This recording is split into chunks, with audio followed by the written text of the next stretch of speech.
이어서 한국의 시인들을 보내드리겠습니다.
어두운 느낌을 자아내는 잔혹하고 통렬한 풍자를 내용으로 하는 희극.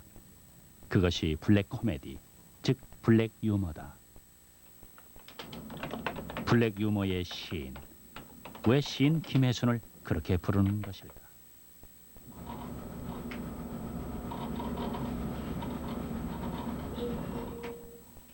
한마디로 그녀의 시는 기괴하다. 상상력에서부터 그 상상력을 표현하는 언어적 기괴에 이르기까지 요즘 말로 무엇 하나 튀지 않는 것이 없다. 우리 시의 전통 속에서 그녀의 시는 분명 또렷이 돌출돼 있다.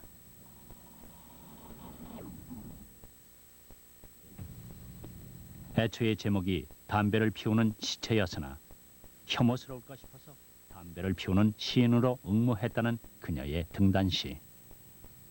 이 시는 이후에 그녀의 시에서 되풀이되는 그로데스크한 감각적 특성을 그대로 드러내 보이고 있는 시라 할 수 있다.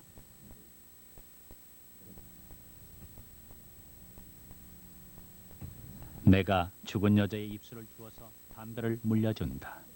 그러다가 이내 뺏어가고 다시 물려준다.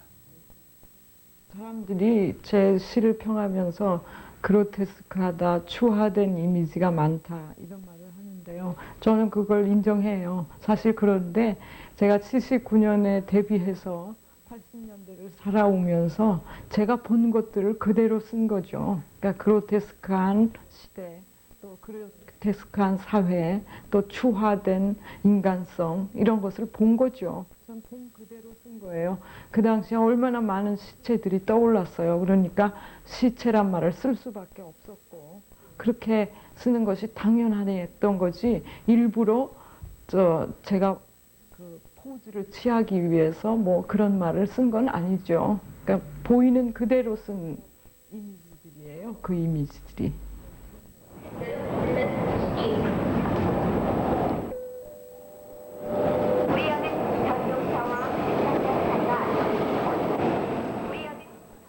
지극히 일상적, 정상적 상황을 극적으로 과장하거나 기괴하게 뒤틈으로써 얻은 언어의 활기. 그것이 바로 김혜순 시의 기법적 특성이다.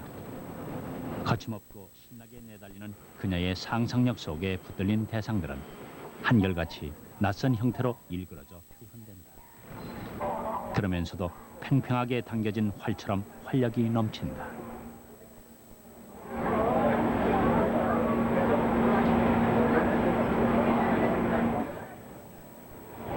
김혜순의 시를 탁월한 우화로 보는 시각이 있다. 이는 그녀의 시 세계를 관리하고 있는 강렬한 유희 정신과도 연결된다. 유머, 과장, 말장난 등을 능수능란하게 구사함으로써 그녀는 절망의 극한으로 치닫기 쉬운 시적 흐름에 제동을 거는 것이다. 그래서 평론가 남진호는 그녀의 시적 유희를 무서운 유희라고 말하는 바 있다. 대학원을 진학했다. 그렇게 시작한 공부로 서울 예전 문해창작과에서 교수가 됐다.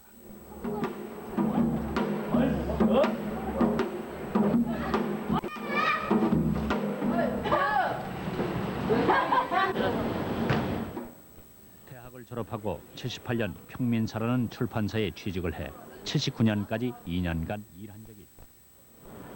그리고 80년에 김혜수는 당시 오기원이 꾸려나가던 문장사로 직장을 옮기는데 이때 시작된 오기원과의 인연에 교수로 함께 재직하게 되는 인연으로 이어진다. 어떤 행사가 있을까요?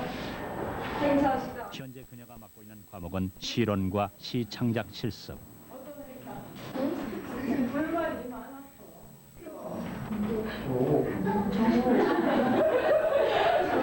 아무래도 강의가 있는 학기 중에는 시를 거의 쓰지 못하게 된다. 머릿속에 늘 시상이 있지만 수업 시간에 학생들에게 강의를 넣어버리기 때문이다. 그래서 주로 방학 때 써서 다음 학기에 보면 청파역 국적 왁자 직걸 이렇게 또 그 밑에 보면 나온 그 긁어보기라는 시는 고쳐볼 수가 없어요 지금. 블랙 유머의 시인 김혜순의 색깔은 첫 시집에서부터 그 빛깔이 뚜렷하다. 대상을 고정관념으로 파악하지 않고 주관적으로 왜곡시켜 새롭게 드러내놓고 있다는 오기원의 서평에서 그녀 시의 기발한 풍자성을 가늠할 수 있다. 그 풍자성 때문일까 그녀에게 마녀라는 별명이 붙은 것은. 마녀라고 하는 것은 보면은 그 중세에서 그랬습니다만은 그 전통적인 그러니까 그 중심이 되는 권위적인 방식과는 다른 사고 방식을 가진 사람이죠.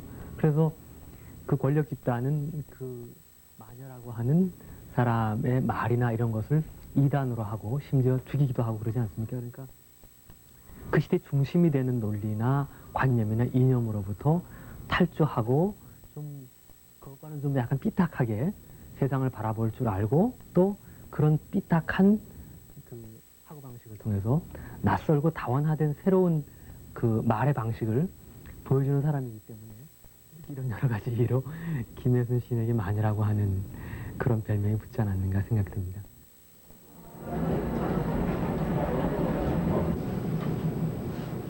마녀라는 별명 외에도 무서운 유희, 도련한 상상력, 복화술의 시 등 그녀와 그녀의 시를 가리키는 말은 요란하고 튄다.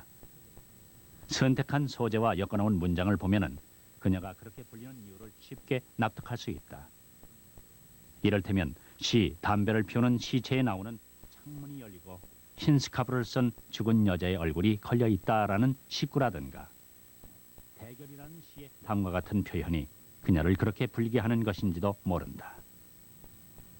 두 주먹을 움켜쥐고 이를 악물고 너를 향해 내 눈알을 빼던진다. 내 힘찬 눈알은 내 틀을 넘어 나와 너 사이를 오간다. 경쾌하게.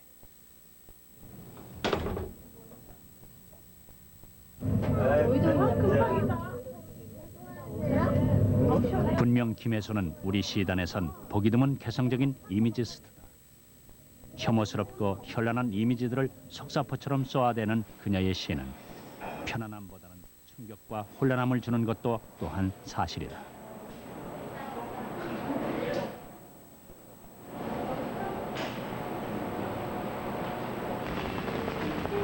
편안한 일상을 끊임없이 해부하고 의심하는 그녀의 별스런 시각.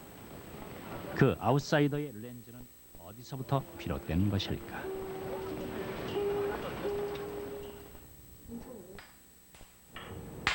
예술이란 무엇인가? 보이지 않는 것. 그것을 보여주는 게 아닌가? 그래서 그녀는 자신의 시를 회화적이라고 말하고 시를 그림처럼 그리듯 쓴다.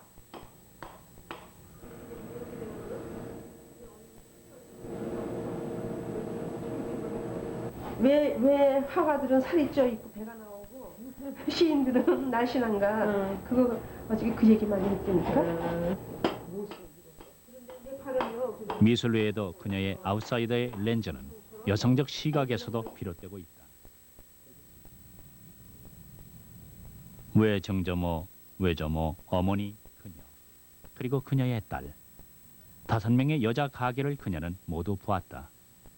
그리고 그 가계를 통해 여성의 정체성과 삶의 길, 그리고 가부장적인 길과는 다른 여성적 삶의 길을 보았다는 것이다.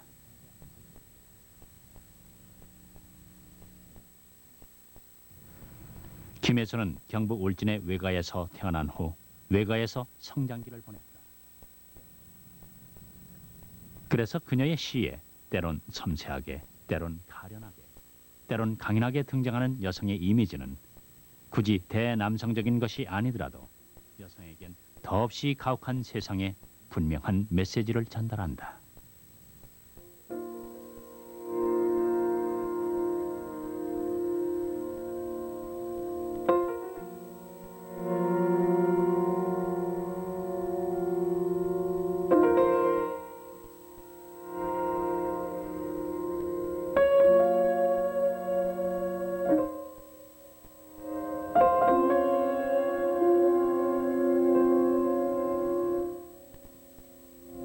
치마폭에 감추면 안 되겠냐고 치마폭에 한 남자를 감춘 여자가 총을 맞고 쓰러진다.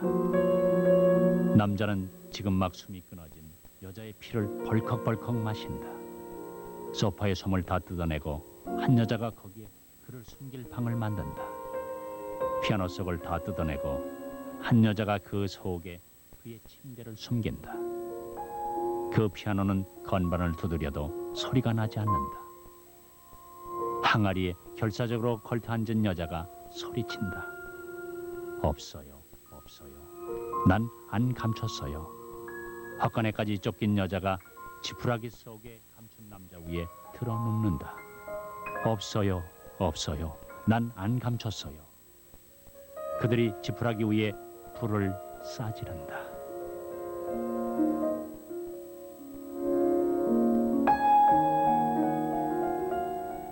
어떤 식민지의 오랜 기간 거의 무의식적으로 살아왔기 때문에 어떤 초월의 길이나 해탈의 길을 가기가 힘들죠.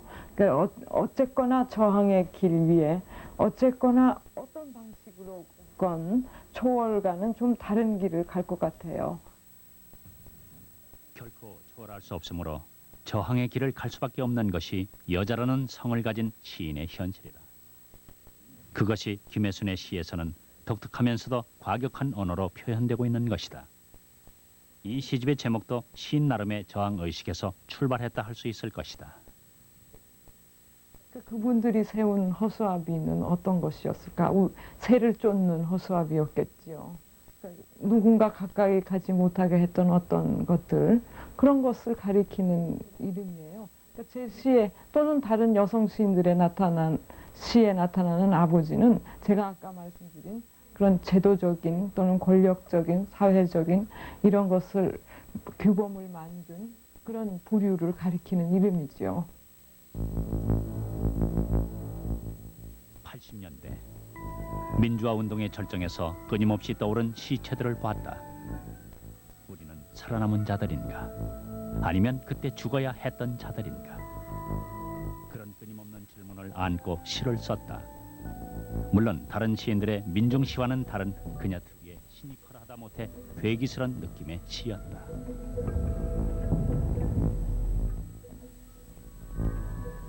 그곳 불이 환한 그림자조차 데리고 들어갈 수 없는 눈을 감고 있어도 환한 잠속에서도 제 두개골 펄떡거리는 것이 보이는 환한 그곳.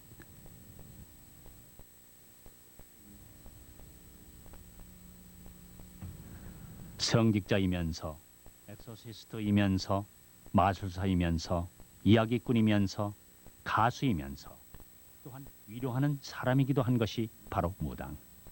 그녀는 그런 무당 같은 시인이고 싶었다. 이 시집에서 그녀는 죽어가는 사람 또는 죽어있는 사람을 위해 시인이 할 수 있는 일이 무엇인가를 묻고 있다.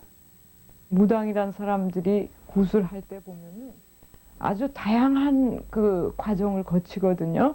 그 죽음을 좋은 곳으로 보내기 위해서 웃기도 하고 울리기도 하고 또는 놀아주기도 하고 유행가도 질창하게 부르고 하는 그 거리들을 다 거쳐요. 12거리를.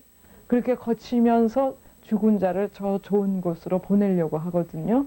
그러니까 저도 그런 걸 한 거죠. 그 시에서. 그래서 그 리듬을 구사하고 그런 행위를 한 거죠. 그 안에 신명이 들었다고 할 수도 있고 유희가 들어있다고 할 수도 있고 뭐 카니발리즘이라고 말하는 사람도 있고 그래요.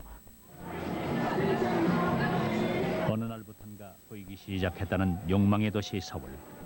그녀는 그 서울에다 대고 이렇게 도전했다. 나는 내 욕망을 칼처럼 펴르고 별러 타인들의 욕망에 구멍을 내보고 싶었다.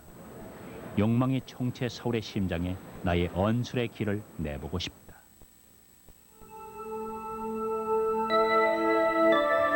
몇 개의 산맥을 타넘어야 내게 이룰 수 있니? 불개미 한 마리가 플라스틱 장미 꽃잎을 한 입 한 입 타넘어가고 있다. 몇십 개의 계단을 올라야 어떤 너를 깨울 수 있니? 저 혼자 불켠 엘리베이터를 타고 온몸으로 두근거리는 내가 잠든 너의 몸속을 한밤중 소리도 없이 오르고 있다. 어떻게 등불을 빨아먹을 수 있니? 나방이 한 마리 혓바닥을 바늘처럼 곤두세우고 한밤 내 가로등을 찔러보고 있다.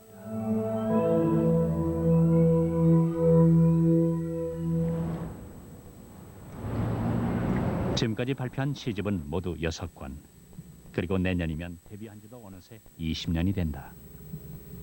예측 불허의 그녀의 상상력은 매 시집마다 개성적이다, 독특하다, 기괴하다 등의 평을 들으며 주목을 받아왔다. 그런 그녀의 시에 특히 두드러진 것은 역시 시체를 비롯해 신체 부위에 대한 집요한 집착이라 할 수 있을 것이다. 비명과 같은 시의 경우 겨울나무를 각종 신체 부위에 다음과 같이 비유하고 있다. 가랑이를 쫙 벌린 채 거꾸로 선 나무들은 비명을 질러댄다. 입으로 흙이 들어가서 위장이 콱 막히도록 놀란 머리카락들이 땅 속에서 철사줄처럼 팽팽해지도록 비명을 질러댄다.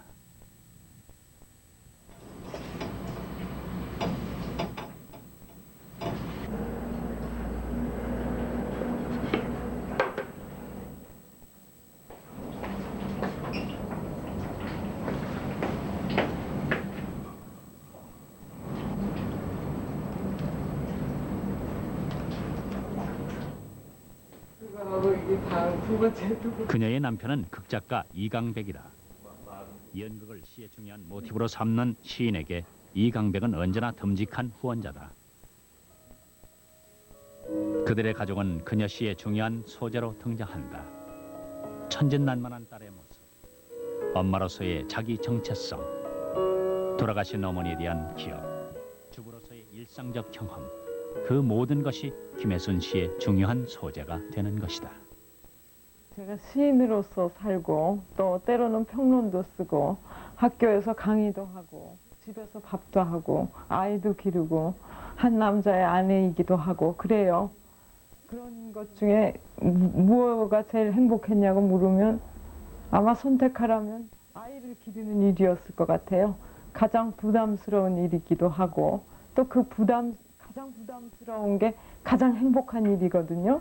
그러니까 그것이 아이가 자라는 그 속도와 변화만큼이나 저한테 기쁨도 주고 부담도 줬던 그런 일인 것 같아요.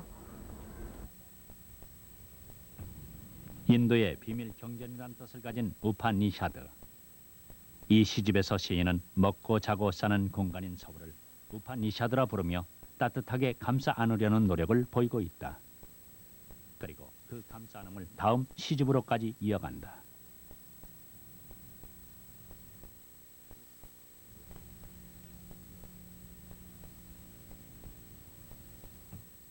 따뜻함 외에도 그녀의 후기 시집들의 또 하나의 특징적인 것은 대범한 에로스적 요소들이 많은 많아졌다는 것이다. 하지만 에로스란 것은 불어난 것이 아니라 살아있다는 표시며 삶의 원동력이란 것이 부정적 시각에 대한 시인의 항변이다.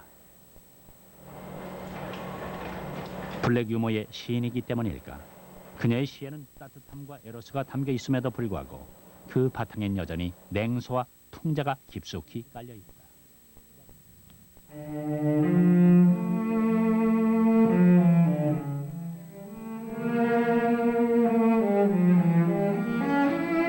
복사기에서 한 장, 두 장 복사된 종이가 떨어지듯 내 얼굴이 찍혀 떨어진다.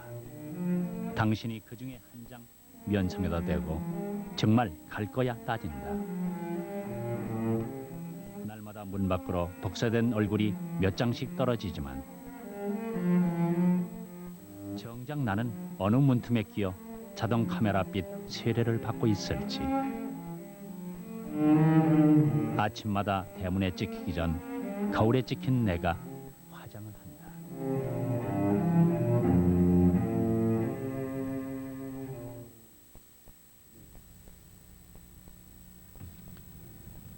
그녀의 상상력은 대부분 몸에서부터 비롯된다. 그것이 그녀가 에로틱한 시인 혹은 몸으로 말하는 시인이라 불리는 그 이유이기도 하다. 몸을 24시간 껴안고 살듯 시인으로서의 의식도 24시간 그 몸과 함께 깨어 있어야 한다는 것이 그녀의 생각이다. 저는 시인이 늘 시인이어야 된다고 생각해요. 그래서 제가 어떤 그 잡지하고 인터뷰에서 시인은 24시간 시인이어야 한다 해서 그 담당자를 놀래게 했는데, 그것은 자기가 물론 뭐 여러 가지 일상을 살지만 그 안에서 시적인 생각이 머릿속에서 떠나지 않아야 된다고 생각해요. 그 워즈워드가 한 말처럼 유로 넘쳐야 돼요. 늘 그 시에 관한 어떤 것으로. 그래서 그것이 익어서 드디어 쓰지 않고는 못 베길 정도가 되었을 때 시가 나와야 하거든요. 그래서 늘 24시간 시적인 삶을 살다 가야 돼요, 시인은. 그래서 24시간 시인은 시인이어야 해요. 왜 그렇게 기괴한 시를 쓰느냐는 질문은 왜 사느냐는 질문만큼이나 그녀에겐 대답하기 어려운 질문이다. 그러나 그 대답을 시인은 근작 시집 자서에 이렇게 써놓고 있었다. 나는 시라는 장르적 특성 안에 편안히 안주하는 시들은 싫다. 나는 시라는 운명을 벗어나려는, 그러나 한사코 시 안에 있으려는 그런 시를 쓸 때가 좋았다. 양수막 속에서 튀어나오려는 태아처럼, 자루에 갇힌